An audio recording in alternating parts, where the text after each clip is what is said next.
roughly okay. There's Philip. Hey!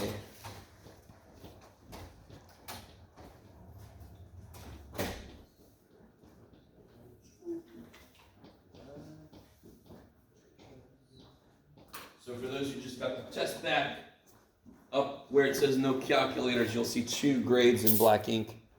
The first one is your current average, not including homework, and the second one is what that becomes if you make corrections and you turn all the homework in. Okay.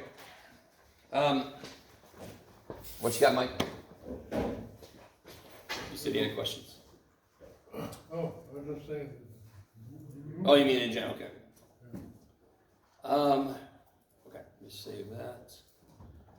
Anything from homework kind of lingering out there before I get into other stuff?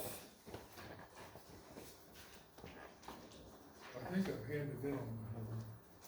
What just happened? I think Okay. Yeah, I don't know. It's always surprising to somebody, but is anybody just happy, or I don't know how you feel? You guys understand it's nifty that I got the test graded, right? So I always have somebody like, why didn't you give the upgraded grade sheet? Where's my homework? I'm like, oh my God. I'm just happy I got the test graded. Are you kidding me? So anyway, so eventually I'm going to give you an updated grade sheet that's got all the homework that I think I'm missing, all that kind of stuff, right? Updated from the last time. Okay. Okay. So we have 2 sections in chapter 8 to finish. And the first one, section 8.2, involves graphing all the other functions we haven't graphed yet. So what functions have we graphed so far? What trig functions? Let me narrow it down, because we graphed a lot of functions. Holy crap. What trig functions have we graphed so far? Sine and cosine. Makes sense, because those are the 2 ones we started learning about in the first place. 8.2. So the test stopped at 8.1. Pretty sure I trust my brain at the moment. Let's see. So we're in section 8.2, which is graphing the other trig functions. So 8.1 is all about sine and cosine. 8.2 is like the other 4 trig functions. So let's start with the next most logical place. So sine, check. Cosine, check. So the next one would be tangent.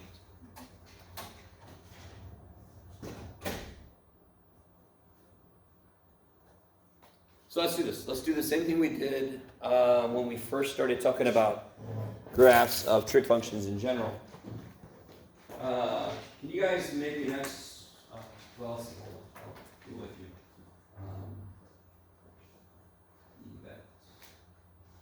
This is your averages, where it goes with corrections and all. Just to remind you guys, real quick, could you still turn in quiz 1 corrections? Yes, totally. So your grade could go up even more than what I indicate on the paper. So if you turn in all the homework, if you correct, if I'm you, new homework is always number 1. For me right now, especially if my grade is not where I want it to be, test corrections would be number 2 priority. Quiz corrections number 3 priority, old homework number 4 priority. Are you guys kind of with me? Tests are the heaviest weighted things. So they're like the biggest way to boost your grade is to make corrections to anything you haven't corrected yet.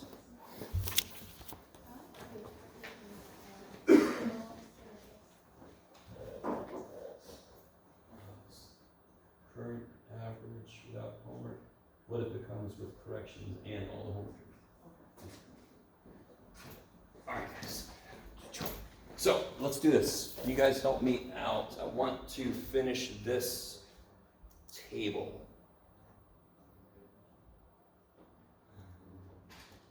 Do this for me. Well, alright, let's see. Let's do this. How could I put it? Screw it. Just put negative pi over 2. Negative pi over 4. 0. Pi over 2. Pi over 4. Pi over 2. You'll see why.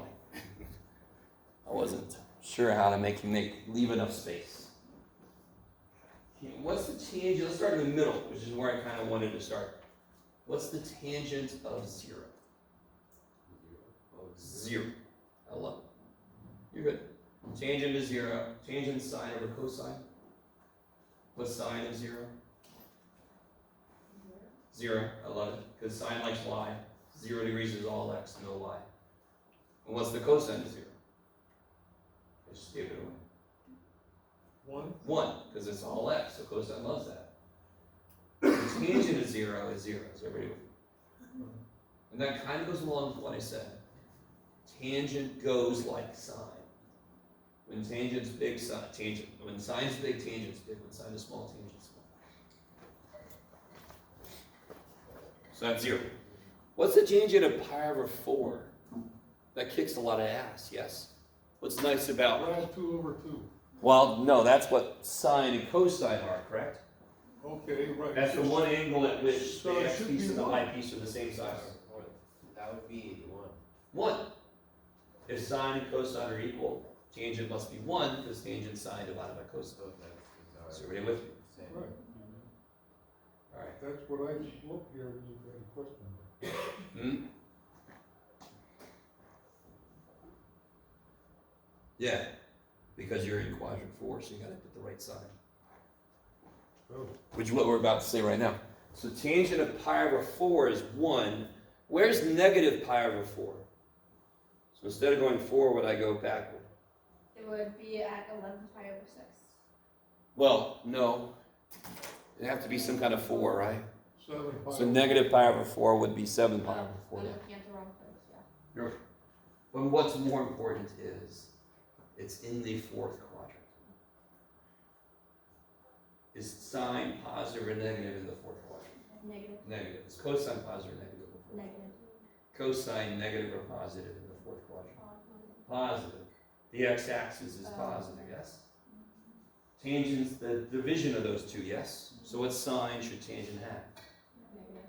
And every single pi over 4 multiple that reduces to pi over 4, like 7 pi over 4, 5 pi over 4, every single one of those, tangent's going to be 1, plus or minus. So we just have to know which quadrant it's in, so I know. Why does it make sense? Guys, help me out. Dear God. Why does that make sense? What's the reference angle for 5 pi over 4? Because it's always rad 2 over 2, rad 2 over 2. Yeah, so the reference angle will always be a pi over 4. And tangent is going to be the ratio of two things that are the same number. So all I care about is which quadrant, so I know if it's positive or negative. So every time tangent of some radians that's reduced and it's pi over 4, 7 pi over 4, something over 4, I know it's going to be 1 or negative 1. Maybe? Why does it make sense? Because sine and cosine are the same output there, just possibly different signs. So tangent of negative pi over 4 is negative 1. Now, take a moment, don't say anything. Consider tangent of pi over 2.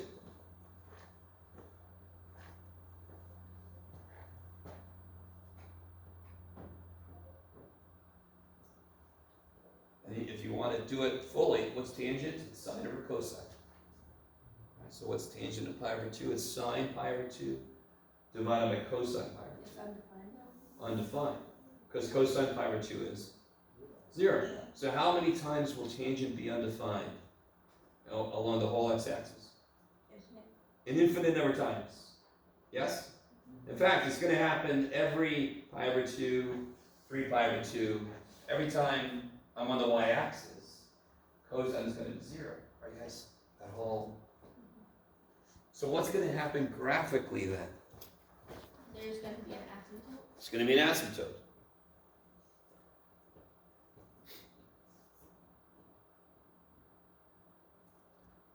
So every odd multiple of pi over 2, every time I'm on the y-axis, there's going to be an asymptote for tangent. In fact, here, you guys help me out. Let's go back to degrees for a moment.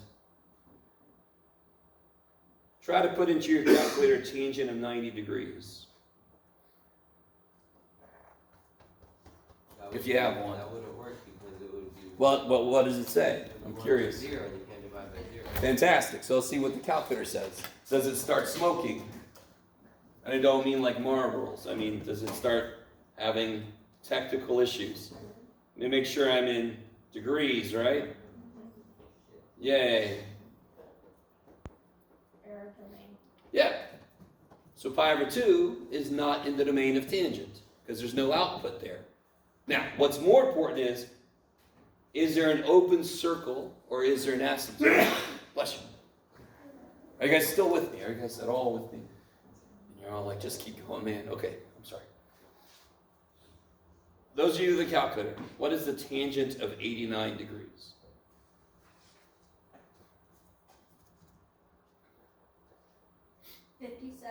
$57.2899. Blah, blah, blah. What's the tangent of 89? You could do it, Jeff. 0.9 degrees. Somebody else tell me. You're good, bro. Say again. 572. 0.9, blah, blah. What do you think the tangent of 89.99 without doing any calculating? 57. 5,000, I bet you anything, and if we do it, bam! Okay, so, what does that mean? We've just verified exists at pi over 2, 90 degrees. An asymptote, because the outputs are getting stupid big. It's a trap. Oh, look. Right, so we're going to go to infinity.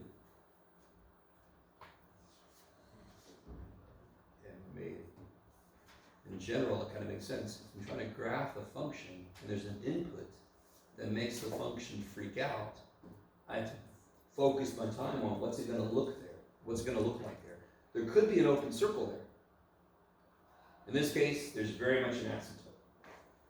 So, yes? So wait, I see that, I understand how it's,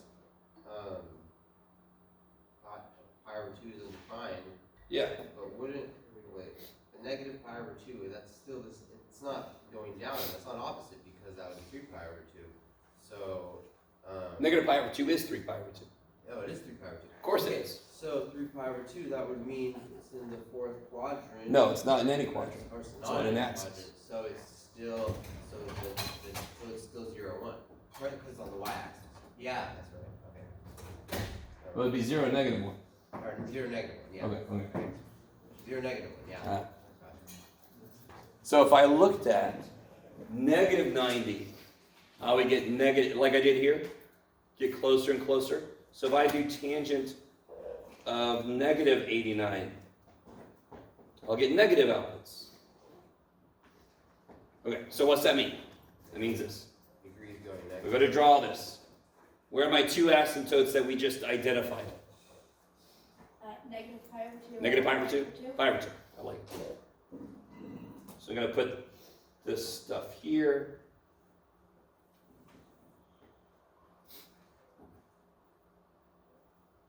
Does everybody agree? If I kept going, wouldn't I just repeat this? That's what every trig function does. If I kept going, I would repeat this. Okay. 0, 0. Bam! Sorry. Is there going to be an amplitude here? What does an amplitude mean? It's the number in front, so it just It's a equals. maximum. But what's it mean visually?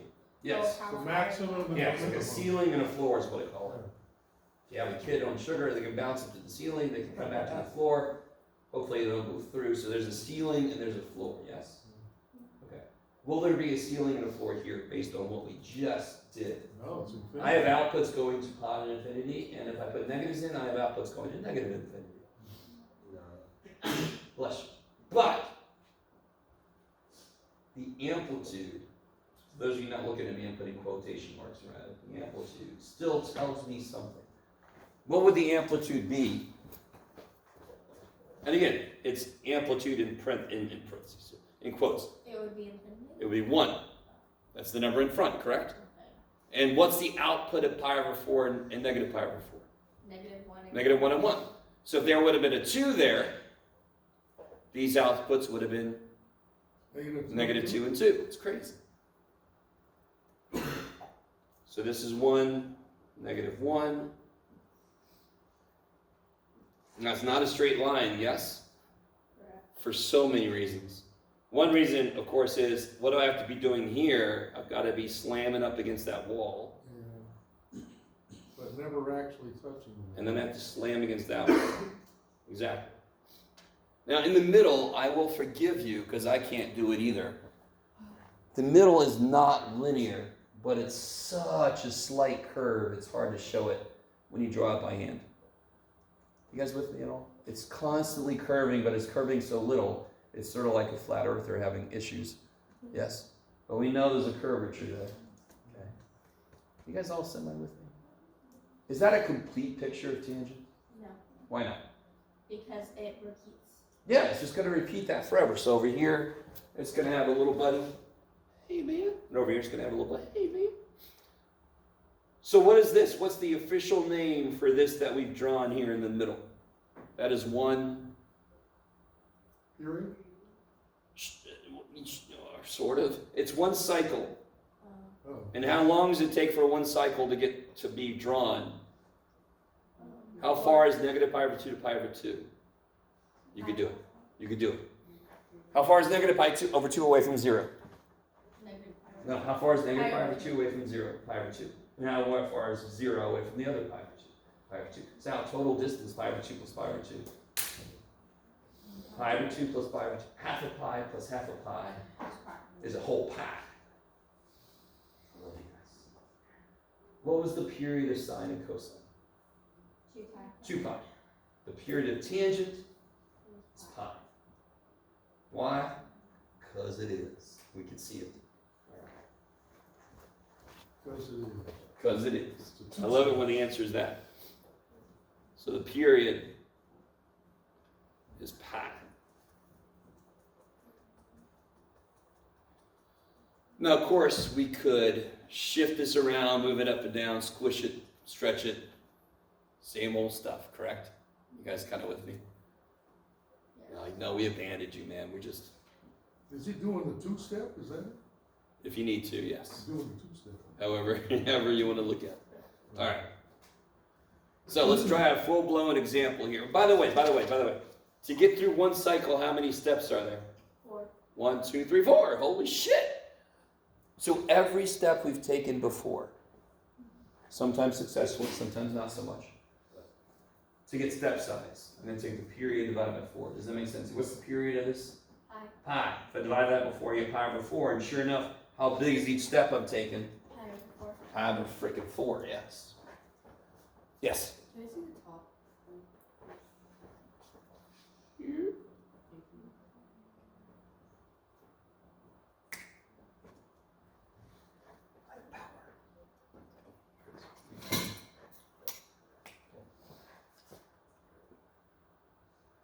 Okay, so let's try a tangent that somebody has messed with.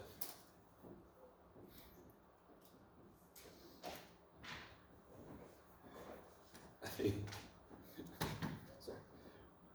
Over the weekend, I was so sick. Anyway, I don't feel like doing anything. I started playing Red Dead Redemption. I'd never played it before, so I think I'm all like cowboyish now. I'm sorry. Tarnation. All right. I don't know if you guys ever played it. It's weird. So let's do this one. 3 tangent of, what you got, Jeff? Nothing too weird yet. Yeah. 2x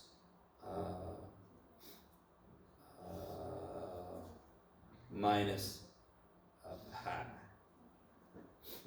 All right. Nothing too freaky. So, on a quiz or a test, and I think if you look at the practice test, remember there was a tangent problem that I said that'll come later. If you look at that, I ask this kind of question. I say, what's the amplitude? And I put it in quotes because there is no amplitude. There's no ceiling, but it's still useful information. It still gives me an anchor point to graph. So what's the amplitude of this? 3. Yeah. Well, yeah. All the outputs are multiplied by 3. So pi over 4, negative pi over 4 normally gives a 1. Now it's going to go to 3 and negative 3. Yeah. What's K? K? K is 2. So what's the new period? Careful. Careful. What's the period of tangent in the first place? Pi. So how do you always find the new period? Take the old period. Tangent, the period's pi, divided by k. You got to be really careful. Why did I always do 2 pi for sine and cosine? Because the period of sine and cosine to begin with is 2 pi. What's the period of tangent? Pi.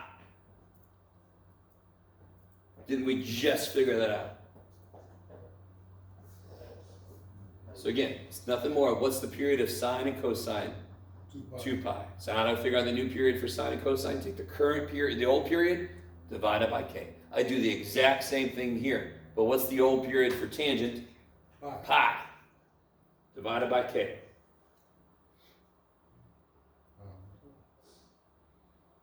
How do I figure out the phase shift? What do I need to do? Good. Factor out the 2. So if I take a 2 out, what do I get here? That's crazy. So how much does it shift by?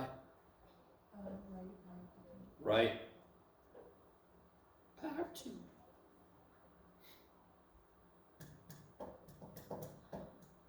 Let me stop for a minute. Now, what kind of sucks here is if you didn't understand cosine sine steps, this is going to continue to not make sense. What's nice is, if you understand cosine sine steps, maybe not fully, but enough, this is the exact same stuff. Exact same steps. So who knows what I'm going to figure out now? You know, like that. Step size, you guys.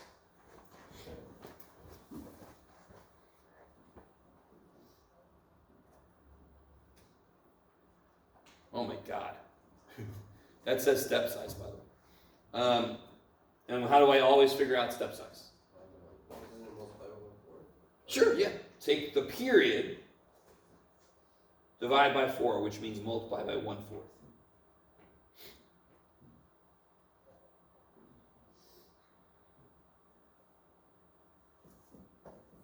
But you're not.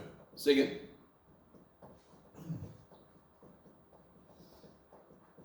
Okay, so your period is pi, not 2 pi, but you're still dividing by 4. The period for this function is pi over 2. Right. So I take that and I divide it by 4 to figure out the step size for this function. Yep. Okay. I was thinking, that's why I said 2 steps. I thought it was going to be 2 instead of 4. Oh, I see. It's always 4 steps Okay. because there's 4 key points for these trig functions. By the way, guys, I think there's something that don't quite understand why. There's an asymptote here, yes? Yes. There will always be an asymptote here, but I can move tangent around. If I take 1 step, that's where it hits -1 normally. It could be -3 for us now, and so you guys with me? Okay. So first step, it hits that middle point. Second step, 0. Yeah. Third step, the middle point up there. Fourth step, the next asymptote. Okay. There are 4 key steps where 4 key things happen. Are there points in between those? Hell yeah, there's an infinite number of points between those. But that would just get by filling the damn thing in. If I have anchor points, where do the anchor points occur? Every step. Then I can just fill it in. Does that make, that's why it's a good idea to figure out how big your steps are, because then you can just put the points and then fill it in. That's why the graph should be easy once you're done with all of the analysis. So, we got everything we need, to be honest. You have to be very careful. I would highly recommend you do the beginning and end thing.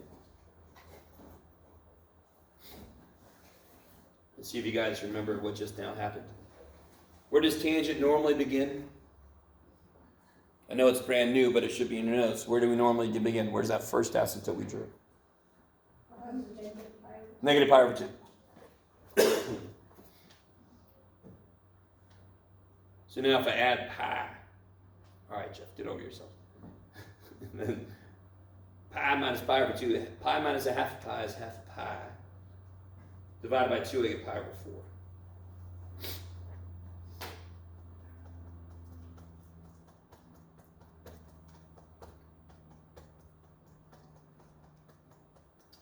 So now I really want you to, all right.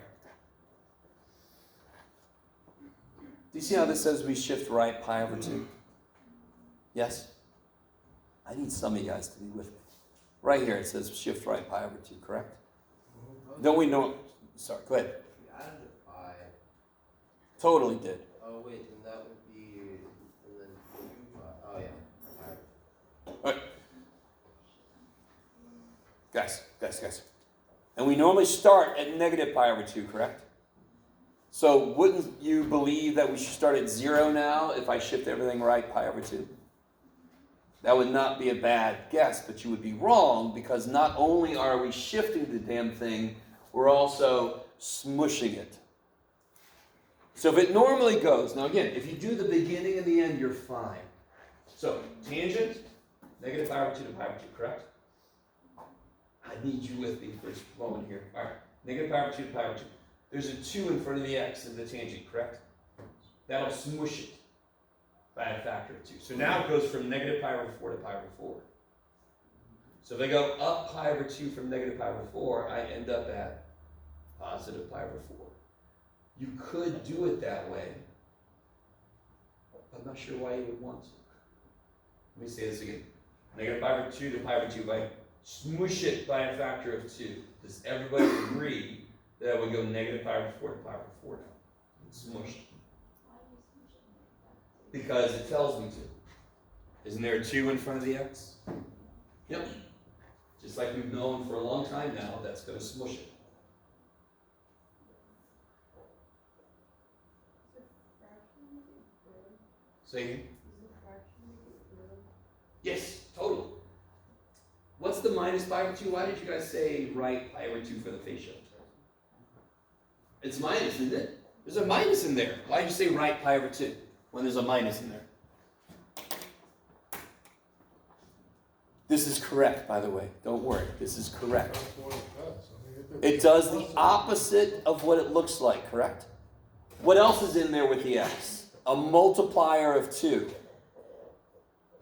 What's the opposite of that? Cut the sucker in half. So again, if there's a guy at the front of the door to a bar and it costs $10 cover charge, and I know this guy is going to double the money.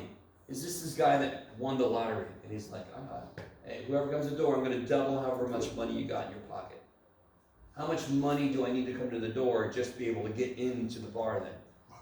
$5. Half of what I used to need. Yes? So the first thing this function does is doubles the input. All of my inputs can then come in half as big as they used to need to be, because the first thing I do to them is double them. This is that idea of, if it's inside with the x, it does the opposite of what it looks like because of what I just said. Okay. We love you guys. Now, by the way, please don't mistake my tone. This is not obvious. This is not stuff I'm like, you should know this shit by the time you're 7. No, this is not obvious. It isn't. So it's okay. We talked about it before, but it does take a little while to really sink in what's going on, and I don't know if that helped. Okay. I think most of you agree with me. You don't want to do it the way I just described. Negative pi over 2 to pi over 2. Cut that in half. Negative pi over 4 to pi over 4. Shift right pi over 2. If I start at negative pi over 4 and I add pi over 2, I go to pi over 4. Isn't that what the beginning work just told me I start at? That would be the 0. That would be the starting point. That would be the first asymptote I would draw. Instead, I could just do the freaking beginning work and not have to do all that in my head. No, just do that. Why does that work? Because I know I start when the inside is negative pi over 2. So if I just make the inside negative pi over 2, I can see what x value gets me started. Now where do I end? Now this you don't really have to do, and I'll talk about why in a minute. Where does tangent normally end? In one cycle we draw pi over 2. So if I add a pi, I get 3 pi over 2, and I divide by 2, I get 3 pi over 4.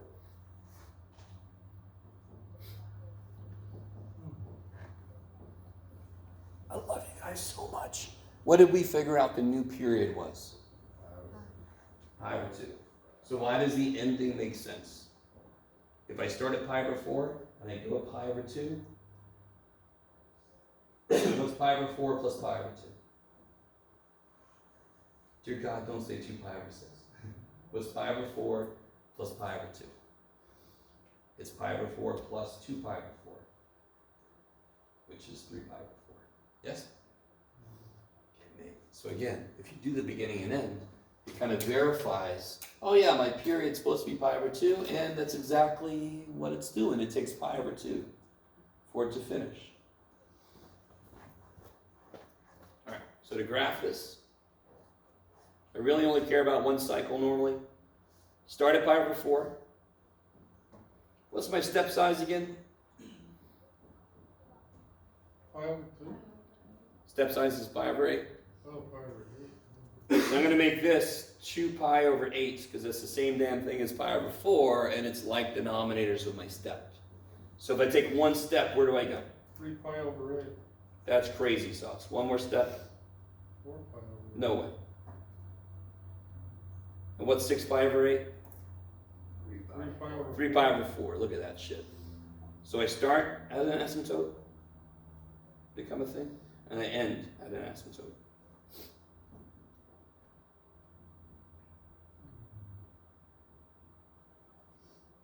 What was my amplitude in air quotes? So I know I'm going to have a -3 and a 3 somehow involved. So tangent starts at an asymptote, comes up to its air quote amplitude. What's it do next? Goes 0. Goes to 0. What's it do next? Goes 3. 3, and then what's it do next? Infinity. It's the asymptote. Oh yeah, I love it. So now, To infinity and beyond. there you go.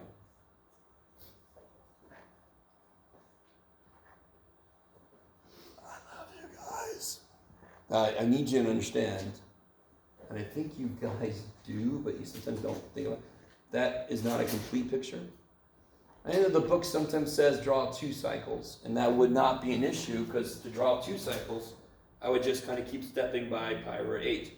Blah, blah, blah, blah, blah, blah, blah, blah, blah, blah, blah, blah, blah. You might want to be a little more specific than that, but how many cycles are there? Infinite number, yeah. So if I draw 1, that's all I need, because then it's like if you want more, just keep going both directions. Yeah. So just to clarify, amplitude are just points that it hits. And then Beautiful. That's why I put them in quotes. And then it goes to infinity. Yes, total. So there's not a true amplitude. There's not a ceiling or a floor, but that number still is another anchor point. What if it was tangent of 45 degrees? Say again? Well, is this tangent of 90 degrees, or does that matter? Or does it matter if the degrees are different? Like if it's tangent of 45 degrees? Or like if you were saying if the tangent of 90 degrees is undefined. So that Tangent of 90 yeah, is undefined. yeah. Yes, What if it's tangent of 45? That would be 1. that'd be 1. So then Which is why those points are where they are. So then that would mean it would still hit those 1 points? Or no, because They do. it would hit the 1 point and it would hit the amplitude. If there's 3 in front of tangent of 90 or 45 degrees. Yeah. Now, real quick, guys. Are there any outputs tangent does not go through? What's the range of tangent? It's infinity. Negative infinity to infinity. The harder question is what's the domain of tangent? And that basically is all real numbers except any odd multiples of pi over 2. So tangent will always have an asymptote. Yes. Unless something weird's happened to the input. You be careful. I could do weird things to the input and make there be no asymptote. Yeah, I'm not gonna make it. No, we're not going to worry about it. Well, the tangents you have to graph always have an asymptote. Yes. Alright. Okay.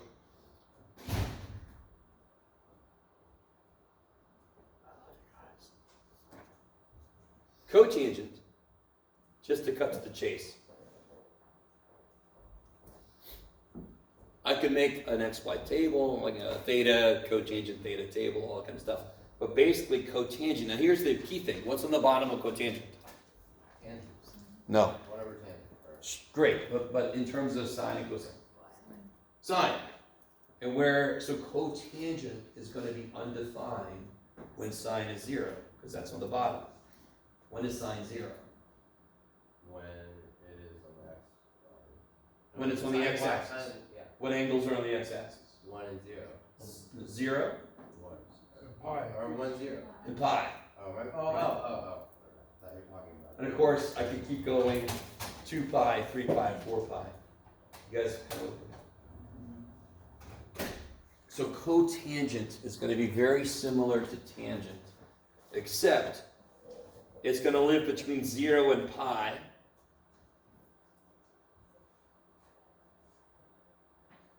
And the one extra little thing that's going to be mighty different is it's going to start up here.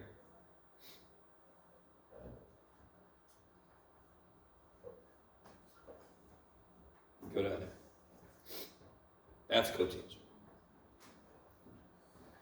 So why does it live between 0 and pi? The base cycle that we draw? Because the bottom is sine. That's all. So the asymptotes come from what's not in my domain. If I change what's on the bottom, it could change what's not in my domain. Yeah. Vertical asymptotes come from the values not allowed in my domain, which normally comes from what's on the bottom of the function. So therefore, if I change what's on the bottom of my function, my asymptotes could be in different places. Yeah. So tangent then would live between pi over 2 and 3 pi over 2. Sure, or negative pi over 2 to pi over 2. Yeah. Same thing. Which is why we did it the way we did. Cotangent lives between 0 and pi. What's the period still? Pi, thankfully. So tangent, cotangent, they have the same period. I like it. You guys don't. This is okay. I understand. What if we have the phase shift? Yeah, totally. All the same shit could happen. But then you move it over from the pi. Sure, of course. The asymptote moves over. Of course. Okay. But whenever I talk about cotangent, I mean the basic cotangent theta. Nothing's happened to it. I can move shit around for sure. Yeah. Okay, so what's the last two we have to talk about? Secant and cosecant. Hey. So, let me see. I want to do a very simple sine problem.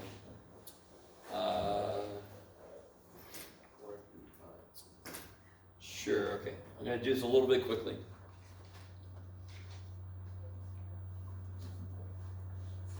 So if tangent, one last question. Hold on, we'll get there. So I just said we still haven't talked about sine, cosecant and secant. But I'm doing a sine for some reason. And it should make sense to you, because what's cosecant defined to be? Sine. 1 over sine. So the graphs have to be related somehow. And while I'm thinking about it, let's not do this. Hold on. Let's just do a normal sine. Sorry. Let's just do a normal sine. Can you guys take a moment and just graph a normal sine? Give me scale on the x and y axis. Graph a normal sine. Not shifted, not anything. Just a poor little innocent sine function that we're going to do shit to.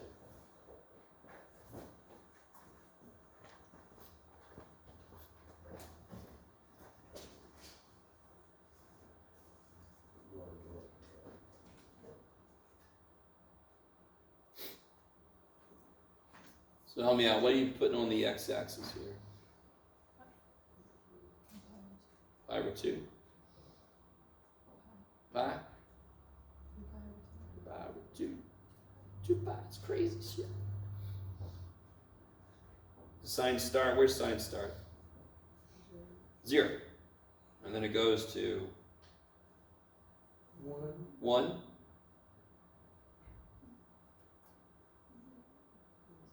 Zero. Negative 1. 0. Okay. I like it. So I'm just going to do this. No, Jeff. Curvy. Curvy. Curvy. So if I want to graph instead cosecant. So let's think about this for a minute. Yeah? I would just start from the opposite end. No, here we go. You ready? It would start at 1. Here we go. Here we go. Cosecant is what again? Cosecant x? 1 over sine x. We just finished talking about a function that has asymptotes because the bottom goes to 0 sometimes. Can you identify places where sine is 0? Yeah, Jeff. So what's going to happen for cosecant at those places? Because cosecant's 1 over sine. There's going to be what at each of these? Oh, undefined. There's going to be what at each of these? Asymptote. Asymptotes. For the exact same reason tangent and cotangent had asymptotes.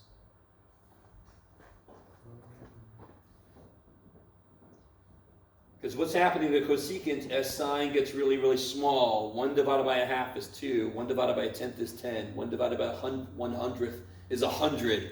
It's going to be going to infinity. Oh, so it's gonna be a problem. And what's going to happen over here? Same thing, except negative infinity. So the one place they agree is at 1, because 1 over 1 is 1. Yeah. So if sine is 1, cosecant is 1. Because cosecant is 1 over 1. You guys are all with me? It's just weird. I know. So how do I graph a cosecant function? I graph it as if it was sine. I do all the step size and the new period. I do all that stuff, and I make a dotted sign, and then I just put my cups on the top of the bottom. I just make my cups. Yes? Maybe. So if you can graph a sine function, that's been shifted and done. Cosecant is just one more step. Just put cups on the damn thing. Yeah? Any point that it's undefined. There's an asymptote. Well, any point where sine is 0, there's an asymptote. Sine y. And then 1 over, cosecant 1 over sine. 1 over sine, yeah. So what about secant? Or secant? No, secant would work. Secant would be based on the graph of what? Because secant is 1 over Cosine. cosine. So 1 over. So can't I do the exact same thing I just did? With cosine, and then I just draw cups. Same way. Oh. For the exact same just reason. move it over. Everyone. So if I do cosine, very quickly,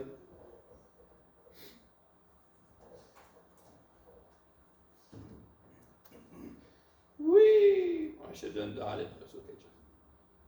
Then there'd be an asymptote here, and an asymptote here. There'd be a cup here. There'd be a cup here. There'd be a cup here.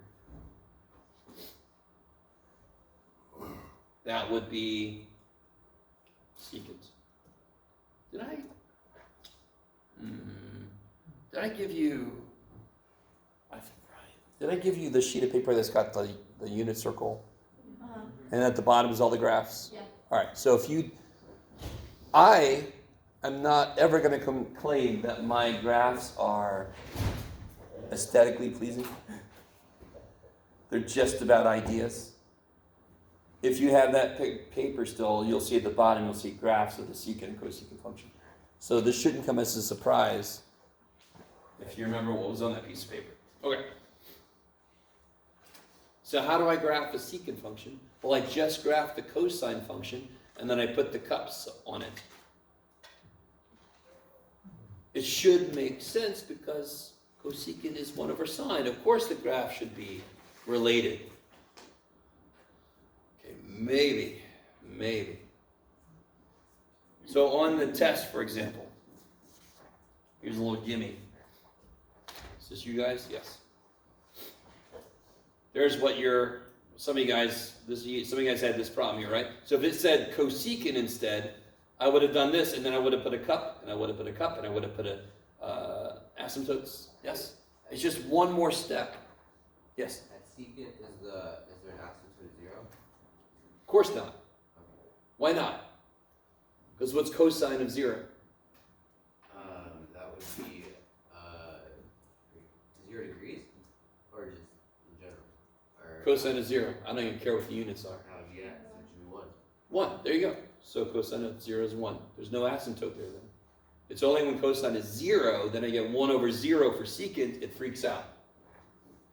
I love your guys. Okay, alright. Like, yay! More graphing.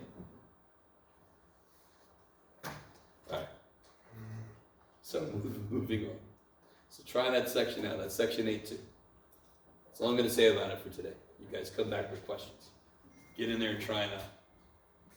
So last thing for today. Oh, I got plenty of time. Yay.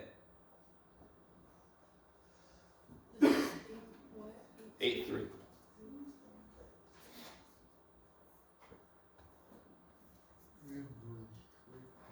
Yeah, buddy. So here's what's strange. Okay, we'll get to this. Let me do this step by step. Let's start here. This is the most important thing. You all know what sine looks like, for example, right? Do you guys remember what it takes graphically for a function to be invertible, to have an inverse? It's got to pass some kind of a test. The horizontal. Horizontal line test. Does the sine function pass the horizontal line test? No. All right, you guys all with me? So part of you could be saying right now, let's skip this damn section, Jeff, because there can't be an inverse sine, right? You can go like this if you want to. Are you with me? Getting a snap. Around the world now. All right. But we've done inverses of parabolas before. We just had to erase part of it, right? We had to restrict our domain, correct? So let's take a look at sine. Jeff, you got to turn this in. There we go. So if I look at sine, it's this basically, right? This is so beautiful, okay. It's pi over 2, pi. So symmetrical, I know. Don't stare at it too long because the sheer beauty of it will overwhelm. Now, if I want to invert this, I cannot because it does not pass the horizontal line test. Can anyone see? Let me draw more of this because the actual answer is a little bit out of the picture at the moment. So it'll be tangent and cotangent and 1 over cosecant. Don't bring any other shit in there. Okay. All I want to know is, I want to chop the domain so that if I erase everything outside of there, it becomes 1-to-1. It becomes invertible. It passes the horizontal line test. So if I'm following it along, where is it, if I start at 0, where does it lose touch with reality? Where does it stop doing it? Is it okay so far? Every horizontal line so far would be good, yes? But the minute I get here, oh shit. Y'all agree with me? Yeah. The problem with a function that makes it non-invertible or not pass the horizontal line test is if it comes back on itself, up and down. Oh shit, right? So if I chop it,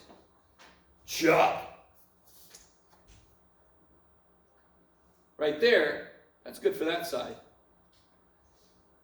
Now do the same thing over here. Where does it start to go bad? Right there.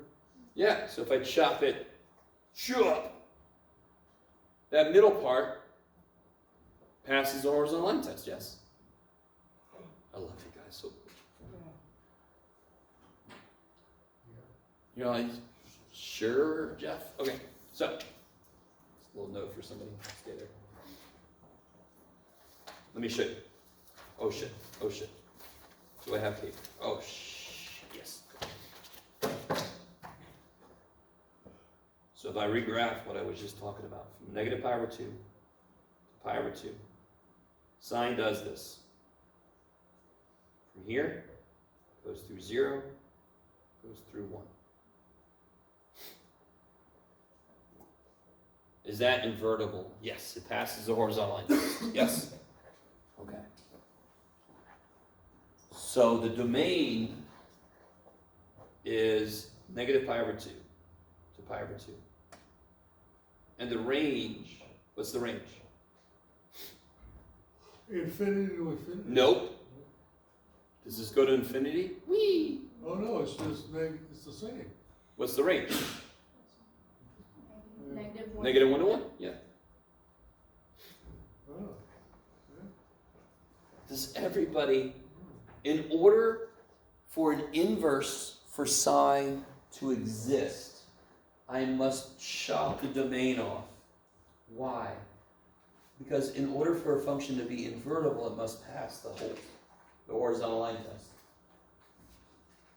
This is what just happened is huge. Huge! You don't know it yet. Like all you did was freaking draw just a little bit of the side. This is going to have huge implications for us in the very, very, very near future. Yes. So the phase shift. There's no phase shift. We're just talking about This is size. a different question I had earlier. Oh, okay. So the phase shift for a problem would be moving over pi over square root or pi over 2, then. No, which problem are you talking about? Okay, I'm talking about where we're talking about if it would be between okay. So for me, where it would be either between where the asymptotes would either be negative pi over 2 or pi over 2 or All right. or Philip, help me out. What function are we talking about? sine. Sine. Okay. Sine or cosecant. Sine to cosecant. Okay. Cosecant. Sine to cosecant. There it goes. And then if the phase shift was pi, or excuse me, or pi over 3 or 3 pi over 2, then the asymptotes would be 3 pi over 2 and pi over 2, right? All right. Let me help you out. Okay. Real quick. If the question was, graph this, I would pretend as if it asked me to do this. And that shit we got down, right? We've done this before. I would do all the step size, the beginning, the end, the new period, phase shift. I would do all that stuff. I would graph this, and then I would just put cups on it. Okay. So if you graph the sine function The sine function. to make so I would do this, and I would make it dotted, whatever it comes out to be, and then I would just put cups on it. And my answers would be here. Okay, I'm just gonna write graph sine. Yeah. So to graph cosecant, you pretend like they ask you to graph a sine function, and then you just put the cups on. My question was, how it could be either pi over 2 and negative pi over 2, or pi over 2 and 3 pi over 2. If there was a phase shift to the right, that would mean it would be between negative pi over 2 and 3 pi over 2, right? If there was a phase shift, To the right. then everything would shift to the right. Yeah. So this would shift to the right, to the right. Yes. Yeah. Okay, that's all. Okay. Bye, guys.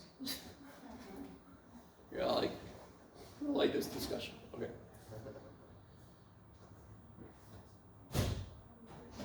They're all in chemistry. Yeah, there might be a chemistry test.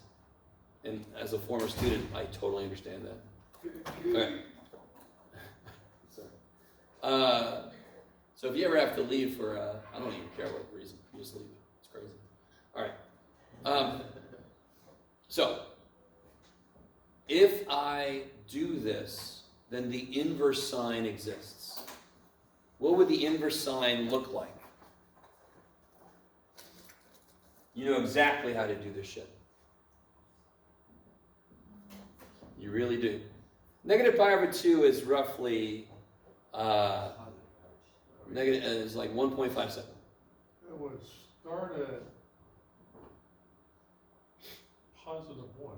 So what point would the inverse go through? This goes through negative 1.6, comma negative 1. It would still go through 0. So the inverse would go through, you could do this. What does the inverse do? Takes the x's and y's, flips them, is all it does. So this goes through negative 1.6, comma negative 1. Everybody agree? Because that's roughly what pi over 2 is. Go through 1.6 and 1. So we go through negative 1, negative 1.6. Oh, that's weird. That's a little weird. Then it would go through 0, 0. And then it would go through 1, 1.6. That's weird. So it would look like, this is neat, it would look like this. Oh shit. Don't look at that, Jeff. I'm trying to graph based on this thing. Now, I'm not going to worry about the graph beyond what I just did. I really don't care about the graph of it. I really don't. That's weird. I know. It's a funky little function. But doesn't it have the reflection right across this like it's supposed to. All right. We're not going to graph inverse sine function, okay? I just want to do it once. Now. Okay. Put you. Let me ask you this. It would still go through, wait. The sine of what is rad 2 over 2? 45 degrees, yeah. 5 over 4, 11. Can you raise that for a second so I can copy down that crap? And I have a question. Would it go? So it goes through. It still goes through 1 and 1 and pot and 1 and pot. 1, 1. What are you talking about? Okay, it goes through. The original graph goes through negative 1.6, negative 1. So the inverse goes through negative 1, 1. negative 1.6. Oh, okay. It just flips the points. That's all it does. Gotcha. So you could do it even not copying my graph. Yeah. So, Just need to The way to write this then is the inverse sine of the output is the input. What? Wait, say that again. So help me out. Wait, no, just say Sure. the words you just said. If I ask you the sine of what is rad 2 over 2, we don't like having empty space. I want to do a function to a number. So I want to do something to this. Sort of like if I ask you, what do you cube to make 8? A better way to say that is the cube root of 8 equals what? Yes? I want a function to represent what this question wants me to do. Oh, you're way early, right? Or is that clock wrong? Oh, you're just way early. Wait up. Oh, forgive me. No worries. So, if sine, okay, so sine of square root of 2 over 2, then you multiply it. No multiplication. No. All right. If I say, what do I cube to make 8? Does everybody agree that is the exact same question that this symbol is asking me? Yeah. Oh. So we have created a symbol that represents this question. Yes? And of course, what's the relationship between cube rooting something and cubing something? They are inverses. So the symbol we decided to use for the inverse sign is just to have a sign with a negative 1. Just like the inverse function in general is f negative 1. Do you guys remember that? Okay. So the question this is asking is, what do I take the sign of to get an output of rad 2 over 2? Pi over 4. Exactly. Oh. The same way that the cube root function is asking you, what do you cube to make 8? If I say, what's the inverse sine of rad 3 over 2? It is asking you, what angle do I take the sine of to make it become rad 3 over 2? So it would be 60? Yes. Give it to me in radians, because the output's got to be radian. It doesn't have to be honest, but we should get used to radians. Pi over I just said it. Pi over 3. Okay. I didn't hear. 3. You're okay. Thank you. Oh, so you just do, yeah, 60 pi over 3, but, oh, that's it? Yeah. Because then you just find the sine. You would still find the sine, which would be 3 over 2, and then you just find the degrees. You have to think backwards, don't you? You have to think backwards. What angle would give me a sine of rad 3 over 2? You think backwards. Yes? If I ask you if I ask you what's the cube root of 64, you think backwards. You do. You don't do something to see. Maybe you break it up, but you're thinking backwards. What does it take 3 of to multiply to be 64, correct? Almost every inverse function we have, we think backwards. Of course we do, because that's the idea of inverse. Now, here's the important part. Well, everything's important. Remind me, what do we have to do to pour a little sine to make an inverse exist? We had to make the domain negative pi over 2 to pi over 2, yes. And the range was negative 1 to 1. Inverse sine. Good Lord, John.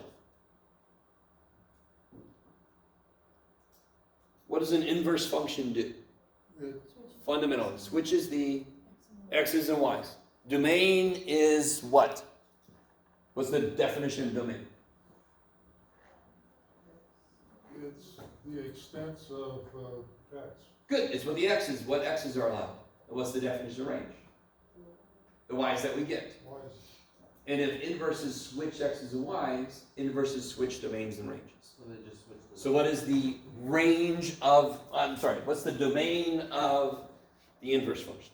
That would be one, negative 1, 1. Negative 1 to 1. And what's the range of the inverse sine function? we have pi over 2, pi over 2. So when I do an inverse sine, what quadrants will my answer live in? The From negative pi over 2 to pi over 2 is what quadrants? the third and fourth. Negative pi over 2, pi over 2. Oh, The second and third. No, first and fourth. First and fourth. I was. I was just guessing. You guys. Is there, if my answer was supposed to be in quadrant 3, will the inverse sine ever give that to me? Nope. Why not? Stupid sine, because we had to kill part of it to make it exist. We had to chop it off to begin with. It's not its fault. Poor little dude. So, let me ask you a couple of nice questions and we'll try harder. What is the inverse sine of 1? 0.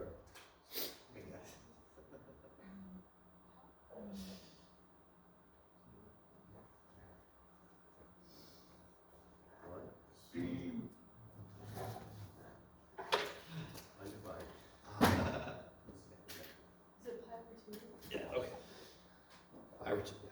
What do you think to yourself? When you see an inverse there you function, go. you say, what would I take the original function of? Well, what would I take sine of to make it become 1? Right? That's what the inverse sine is asking you. That makes sense. Inverse sine of 1 means the same thing as sine of what is 1. Same way as the cube root of 8 is the same thing as what do I cube to make 8? Yes. And the degrees of 9. And degrees would be 90 degrees, yes. Okay. So come at me, bro, with what the inverse sine of 0 is. No. Wait. That would be 2 pi or 0. Wait. Can't be 2 pi. Okay. I love you guys. Why can the answer not be 2 pi for this directly? Because the output lives between negative pi over 2 to pi over 2. Yes. Okay. I don't really get that. Like just the 0 part. Where did I put that? We're moving pretty fast here. Say again. We're moving pretty fast here. The inverse, when you switch to inverse, like, a little fast. I don't know what I did with it, what I just drew a second ago, but remember, we had to take the sine function and we had to chop it to live only between these two. If I do that, then an inverse function exists. That automatically means anything outside of here is inaccessible to it. I have chopped it to begin with. There's no way it could possibly give me those. Yes? Is that why, even though normally the graph would have more ones, it can't have any more x's? Like, it also, wouldn't sine, like, if it'll hit 1 again, but there's no more, you can't add more.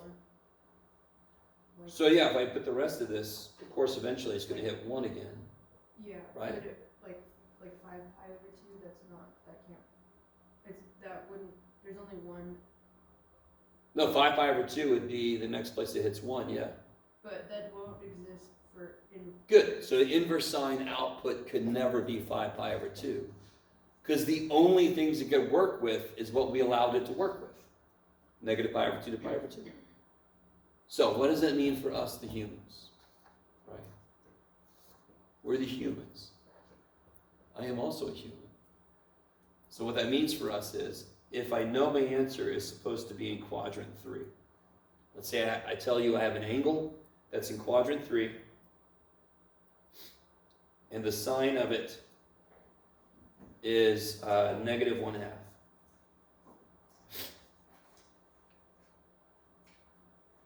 If I do the inverse sine of -1/2, now you guys can answer this question easily. You totally could. Let me see if you guys get this. What do I take the sine of to get 1/2? You take the sine of. No. What do I take the sine of to get 1/2? Sine likes y. So when's it going to be small? When it's close to. 30 degrees. X. Good. So give me radians. So that would be. 5 or 6. Kick ass. You with me? Can't I then put that into the third That would quadrant? be 7 pi over. 7 pi over 6. So when I do an inverse trig, I get a reference angle. Pi over 6 makes sine 1/2. To get it in the third quadrant, I can then just add pi to it. So this would be 7 pi over 6. So this would get, if I do this in the calculator, it's going to be a little funky. By the way, pi divided by 6 is 0.523, okay? Just kind of remember that. So if I go to radians, and I do, now look, here's your inverse stuff. It's crazy how they put it right above the normal stuff. If I do inverse sine of -0.5, it gives me negative pi over 6. Wait, Which- sorry, how'd you do inverse sine on the calculator? Oh, right here, right above your sine. Oh, I see, okay. Yep. I see. So like I just said, it's right next to the little, we call it the mama functions, right? The little baby functions, right above their mama functions. So if I do it in the calculator, I get this, and what that actually tells me is I am pi over 6 below the x-axis. Yeah. It's kind of a reference angle. So then to really put it into the third quadrant, I then have to make it 7 pi over 6. So inverse trig functions, when I do them in the calculator, or when I try to do them in my head, we're going to first come up with a reference angle. So then we have to make it go into the correct quadrant. So there will be problems where they tell you what quadrant you live in. You have to be careful. You have to get it into that quadrant. Maybe, okay.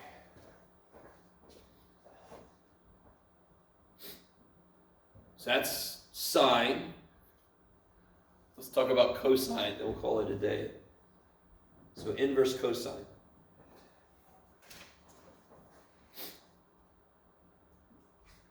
It's going to have the same problem, correct? So just again, a really quick rough sketch of cosine.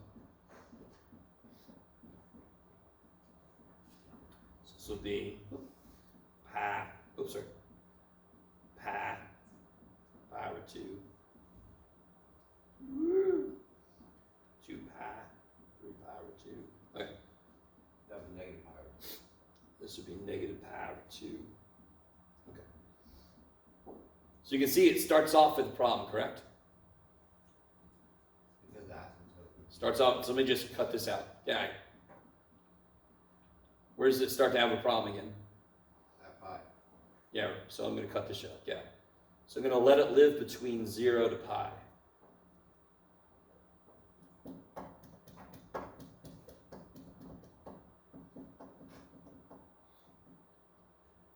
So sine, inverse sine lives between negative pi over 2 and pi over 2. Inverse cosine lives between 0 and pi. Stay with me. Wait, so like every inverse cosine function will work between. Yes. So if I do the inverse cosine, here, help me out. Everybody try this out on your calculator if you have one. Do the inverse cosine in negative 0.72. Unless there's a phase change. Huh? Unless there's a phase change. Let go of that shit, man. Sorry. This isn't full graph. This is the specific inverse cosine of a number. I don't have a full graph that I'm moving around. Is that cool? Okay. Okay. We're not going to graph inverse trig functions and their shifts. That would be a little insane. We're not going to. Could we? Maybe as an extra credit roll. Will we? Yeah, maybe it's an extra credit roll. Okay. If you have a calculator, try this out.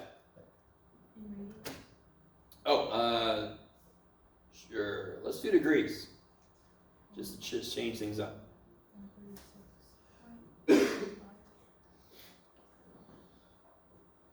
Yeah, 136. So that's between 0 and 180 degrees, correct? So every single inverse cosine problem you do is going to come out between 0 and pi radians, or 0 and 180 degrees. That's going to have problems for us later if the angle is supposed to live in a different quadrant.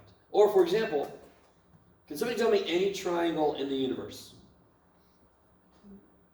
It's an equilateral. What's the biggest any angle could be? 60, 60, 60. No. You could have a 90-degree angle in a triangle, yes. That's a right triangle. What is the biggest that any angle can be? 90. No? No. Of course not. I could very easily. So, real quick. This is a right triangle, yes? 179. Yes, there we go. Could I just very easily just ease that back wall back a bit? Isn't that angle now bigger than 90? Poor little dude. That's bigger than 90 now, right? Could I ease that back so like I am in the theater watching a movie in my little reclining seat, yes? And just push that sucker back. I can make it stupid big. Yeah. So 179.999 degrees. That's the biggest an angle could be. What's the smallest an angle in a triangle could be? 0.01. Almost 0, correct? 0.1. And what's the inverse cosine outputs live between? 0 and pi. So very soon, here's where my cosine is an asshole sort of falls apart. Cosine is nice for triangles because the outputs are angles that live in triangles. What about sine? Sine outputs for inverse sine would be negative pi over 2 to pi over 2, negative 90 degrees to 90 degrees. Could the angles in a triangle be bigger than 90 degrees? Yes, so inverse sine is going to be the one that gives us trouble. Okay. That's enough for today, I believe. If you guys don't agree, I'm sorry. Give us more, Jeff. That was amazing. Okay, no. What was the second number right there? Sorry? 0 and what? Pi? Oh, pi. Pi, yes. Pi.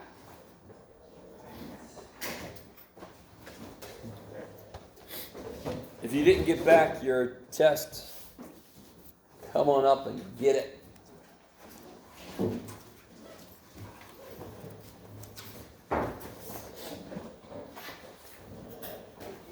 Sure. See. So real quick, the black grades up here in the corner are your current average and where it could go with corrections and all homework turned in. Corrections to this test. If there's other tests you haven't made corrections to, you should. I have a You still can turn those in.